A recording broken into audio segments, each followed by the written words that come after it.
good afternoon, or good evening, or probably good morning. It's good to come your way with another episode of Dear Man. Never mind if you are unable to see me. Um, I would be going in and out at some point because I'm hiding up there in some mountains. But yeah, still would have Dear Man happening. And so it's good to come your way with another episode of Dear Man. And as usual, it's becoming more usual. We have our special guest with us. We have Prissy with us. Hey, Prissy, how's it going? I'm good. How about you? Yeah, awesome. Great. So today, of course, before I go ahead, go out there, let your family and friends know that they got to stop everything they're doing and then join us on this episode. So, by way of a little background, I am up here in the mountains because the boys have a game. And so, once in a while, you'll be hearing a lot of background noise. Yeah, it's quite a number of teams that have come here. And so, you might hear a lot of background noise. It's not by design. Yep, it's just one of those things. Right. Okay, so today we want to look at some seemingly unharmful practices that happen in marriages or, marriages, let me put it that way, that might look very unharmful or non-harmful, or it might look, cool, but might end up having dire consequences on the marriage. And so today we're looking at this nice practice of, did I say nice? Okay, this practice of couples sleeping in different rooms. Under the same roof. And so, sometimes when couples have the luxury of having too many rooms in their homes, you would see um, couples ending up sleeping in different rooms. Sometimes, if not multiple, bedrooms, then you have one person sleeping in the bedroom and one person sleeping, say, in the couch in the living room or something. And we want to look at what that means, how that might possibly affect the marriage. That is, if it does. And Prissy, have you heard of any of such stuff, or it doesn't exist in the world where you came from and where you are now? I think I have. I've heard a couple of stories of people sleeping separately, um, for numerous reasons um, that makes sense. Yeah. Yeah. So maybe what we can do is to look at the um, negatives first, and then we can also look at the positives. Um, I would think that what that does is primarily creates sometimes unnecessary space between the man and woman, right? Because what I feel is that it takes time to adjust when you are single and you get married. It takes time to adjust to someone else in your space, like every single time. Sometimes, you just wake up and stretch your arm and there's someone there and all. It takes some adjusting to actually get used to it and know that, okay, you have a spouse that would always be in your space.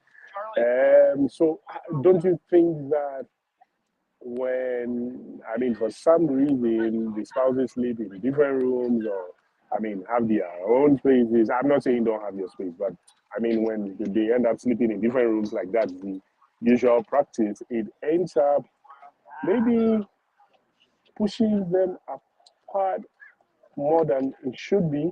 What do you think? I agree with you.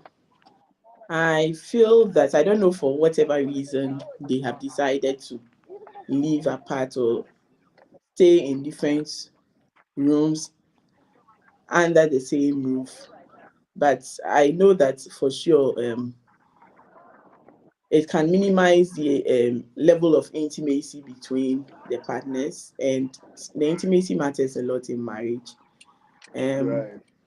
yeah. Also, like you said, you might still be married and feel like you are single Right. if you are living apart in different. You are living like roommates, sort of, Yeah.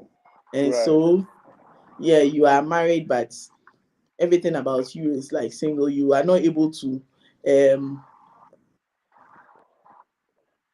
how do you use the word, accommodate your partner with Right. some of his habits. Right. So I don't know, but I feel that is some of the cons of um living separately under one roof. Yeah. So I wonder how this works, but would it be a case where, for example, you want to be intimate with your spouse? Do you like write an application letter and say that, okay, dear spouse, like tonight, please, I want to visit your room or something? I mean, how would it work in that situation? Because it just because sometimes getting intimate is not really a planned thing, you know. And so, if there is a case where you are in different rooms with your spouse, then it now makes it more mechanical. Like you need to travel all the way to your spouse's room, go and ask permission or blah blah blah. Yeah, and so yeah. But don't you think that really there might be genuine reasons why people do that? I mean, because sometimes Yeah, you wouldn't know why someone is doing something until you really get into the person's world. Don't you think there are genuine reasons people do that? yeah, yeah. So for instance, if you have some people are not able to stand snoring, like yeah, heavy Right. snorers. So Okay.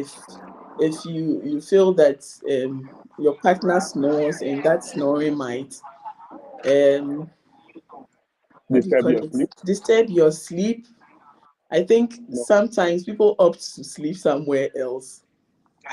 um No, but then, what happens to the for better for worse vows that you actually go to the altar to? Because I mean, if your partner snores, then maybe that's good training for you. If you're at work and people are even disturbing, you can still concentrate and do whatever you want to do. So, I mean, I'm just kidding, but all I'm saying is that um, do people not get to a point where they learn to live with such snoring? Like, I mean, it is I what it don't is. know, but there are some people who are really sensitive to any small sound, and like the Okay. least sound they won't be able to sleep. For instance, if you have a couple Yeah. with one deciding to sleep with the light off and the other only sleeps with the light on, Yeah. then again, if they can't agree on what to do, if to have the lights on or off, they can decide to sleep in separate rooms. Um, Sometimes, No, so I but know some people do not like yeah. sleeping on the same bed with their pregnant wives, Okay. and Is it especially because of when they the have size? babies as well. Is it because of the size of the bed? Maybe your wife has an extended belly or something. The I tummy is don't so know long, it for pushes whatever you reason, out of. but they Yeah. would rather prefer to sleep on a different bed. Maybe they are afraid they would throw their legs and hit the tummy of their wife. Some people Oh, okay. roll on the And bed. So I think that's a valid concern, right? Can yes, that hurt a pregnant woman? Does that hurt the baby? I don't know how they sleep to the extent at which they can raise their leg and hit, but Yeah, you because know, I know, yeah, there are people that fight some can even roll and fall on the floor. karate or tai chi or all of those things. Yeah, yeah. So maybe, yeah, that could be a valid concern. So, maybe, I mean, for the case of pregnancy, then that really makes sense, just to protect the baby. I guess that makes sense. And then when the baby is in, then you guys can come back together. Is that not a valid reason why someone should sleep elsewhere? Sometimes when the baby even arrives, it's a reason why they want to also separate. Yes, because I guess if yes, like you say, the husband rolls all over the place, then the husband might end up rolling on the baby, and Some that's of all. them don't want to like be disturbed by the baby's cry. Oh, okay. So it's not just because they don't want to hurt the baby, but it's a nice trick to stay away from that new baby who doesn't understand anything and then will be just screaming all over the place. Okay, yeah, that makes sense. And That, there are some people too who don't like sleeping on beds. So maybe they are used to sleeping on the mat on the floor. And so how so? Like they don't there are like people like that. floor. There are people with Floor is more strange comfortable. habits. I won't call it strange habits, but that's how they grew up. No, is it because the floor is more comfortable? Maybe for them. And even for some health reasons, some people prefer to sleep on the floor. What? Maybe the bed makes them have backache and all that. So they Oh, rather okay. prefer to Okay. go and sleep somewhere else. And then maybe the partner is not comfortable with sleeping on the floor. So. Okay, but do you think to be couples should necessarily discuss all these before they get married? I mean, these are not really necessary, right? I don't Yeah, think they are. these are things that don't really come up like before marriage, like how you sleep and No, all that. because They are not. if you ask, for example, if this had come up when we were dating, and if you ask me whether I snore when I sleep, how do I even know if I snore when I sleep? You I get also what I don't mean? know that I snore, and so Yeah, yeah, so it exactly. would be. Until someone will tell you, and then maybe for things like not wanting to sleep on a bed, maybe the person might know before before you get married. So yeah, some things could be No, discussed, but but usually when people are going out and all that, they try to be like their executive selves, and oh, so they are all so they nice and don't really tell you too much about themselves, and you get to, if you don't ask, you won't know. Because okay, it has never occurred to me to even ask you if you snore before. No, exactly, or never. to ask It isn't. It wasn't any topic for discussion. yeah, during all our times of coaching. Anyway, so if you're out there and you're watching and you're not yet married, maybe take the risk and ask your spouse. Let them. If they don't know, then ask them to check with their siblings or with their parents.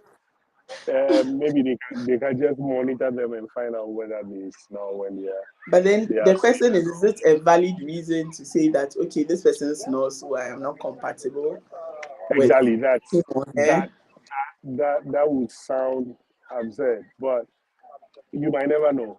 I mean, you might never. Because the reason why I'm saying that is that snoring doesn't. It's not like people are born with snoring. Somebody cannot snore, will not be snoring, but maybe due to Okay. weight gain or something Okay. will start snoring. So Okay. it can change. It's something that could change about someone. Yeah. So you can't say that maybe because the person Really. doesn't Yeah. snore or snores, you want to go into a relationship or marriage, and then what happens when the person starts snoring? But my guess is that this can be helped medically, correct? So if there, because I have seen some adverts on TV about devices that help people not to snore or something, or even no, I think I remember seeing an advert about a mattress that changes your sleeping position, and so I mean helps you to stop snoring or something. But my Yeah, guess but is that's if they can afford it. That's it. The availability and that's affordability. yeah, they are two different things. I mean, what you say effectively is that if someone is going into a marriage, be prepared to have a snoring partner and don't complain about it. You should be prepared for any eventuality. Anything can happen on the way. Right. And then sometimes, like, we have remote work. Now people Yeah. are able to live in one country and work in the other country. Okay. So if maybe you have a partner who is asleep and can be snoring at night and you have to work at night, then what it means is that you need a separate room for yourself so that you'll be able to work. Oh, Supposing you have meetings throughout the night with your colleagues at work. yeah, that Now it's makes also a sense. valid reason to have a separate room. Yes, but that separate room wouldn't be for your sleeping purposes. It will be for work. So that makes sense. Anyway, Yeah, that's like understandable. But if you would have to permanently be stationed in a different room, I mean, then that feels that at least and this is what I, another yeah. thing, Hmm. some men claim that women have too many baggages, like they buy a lot of clothes, they get a lot Hmm. of shoes. Some men Hmm. get irritated about that. Okay. So the women also prefer to have a separate room where they can Keep have all their clothes and without no, but then the question is right. Is it not better to help curb that habit than to say, okay, I need a separate room to keep all my baggage? Because if that room gets full, then it will extend to your room as well. So Yeah, it but wouldn't really change. like we always say, it is difficult to Mhm. change someone. Yeah. So if you try to Mhm. help the person curb it and the person is not willing to change, then you have to live with it.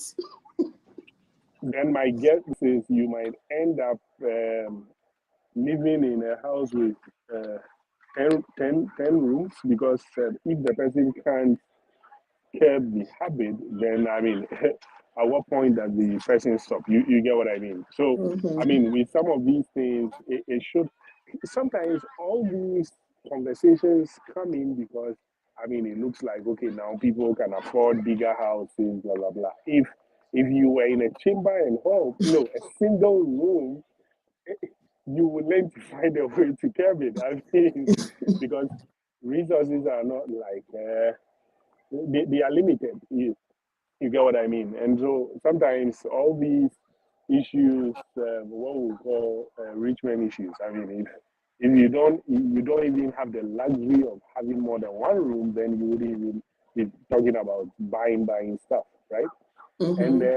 I also feel like um, it takes something from the marriage, right? If if there is marriage without all these tiny little inconveniences, you wouldn't really feel married if you have, say, everything going right, okay, no snoring, no. Some And even something came farts. to mind. Some exactly that just came to mind. So yeah, you have a spouse that always changes the composition of the air. I mean, wherever you are, then I wonder, you know, maybe It it adds takes spice to some the of the marriage. fun. Yeah, maybe. I mean, personally, if you do that in front of me, there will be a real problem because I don't like people changing the composition of the air around me. But yeah, maybe for some other marriage, that would add a lot of spice to it. And so, um, then at least you have something to argue about, you have something to be petty about, because I also feel that marriage will be quite boring if it doesn't have all these small fights, small arguments here, someone getting mad, throwing stuff about. I mean, they all help. It shouldn't go beyond a certain point, but at least um, if you can chase your wife about because she just messed the whole atmosphere, then yeah, sometimes adds some spice to It's it, like you saying. this thing reminds me of a Mm-hmm. joke. A joke Yeah. I read some time ago Okay. about somebody pressing toothpaste out of the Oh, thing like without and closing and okay. and the man one day decided that it was the wife's birthday, so he Right. wanted to Yeah. change for the wife. And Right. when he started doing it rightly, he didn't hear the wife say anything. So one day they were somewhere and the wife raised the issue that, why have you stopped brushing your teeth? Your teeth. Yeah, I saw that as well. So it looked like the wife was always looking forward to the Yeah, man doing the wrong something thing to for her to brag about. talk. Yeah, exactly. Exactly. And yeah, otherwise it takes away from the excitement and all that. So Yeah. I think it's also something that could be kept there. But in summary, I mean, I would think that yeah. So just requesting for your space. I mean, yes, you should have some space in marriage, but like requesting that okay, you I stay think in my room ideally if you this have a month. steady, if you want to Hmm. do something and you have somewhere you can go and sit Yeah, and study, it's fine. right. But sleeping in different rooms, I don't know, Exactly. unless for like medical reasons Medical or reasons or something, yeah. Or spiritual reasons, say you fasting like some 40 days and you don't even want to see your wife. That's fine, go hide there and then blah blah blah. But to say you need your space, if you needed space, why did you get married? I mean, you have all the space as a single person, right? Yeah, so there could be reasons why people would want to do that, but my guess is um, that should be kept at the minimum, right? So as much as possible, let your spouse keep disturbing you, get angry about it, chase her around the house. Yeah, so you have some stories to tell your grandkids, right? I mean, if it's all smooth and nothing really happened, and I mean, then your grandkids wouldn't have fun. Yep. Okay. Anything else comes to mind why people would want to do that, Prissy? um, not anything Yeah.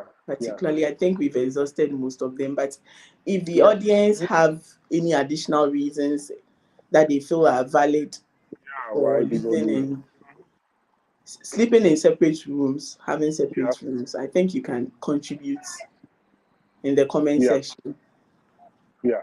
And I think next week we could pick. I mean, whatever comes up there, we could pick it up and discuss. I mean, we'll still so over the next few weeks we'll still look at some of these small practices that might have negative impact on marriages, and so yeah, that should be good. And so, all too soon, we come to the end of this episode. I'm looking forward to um, go join the kids before they study again. And maybe next week I'll share the results with you. So, as usual, always remember that no two relationships are the same. We'll come to you again next week with another episode of The Evan. So, yeah, this cheers and bye bye for Bye now. bye. The mountains right here. Bye bye. Bye.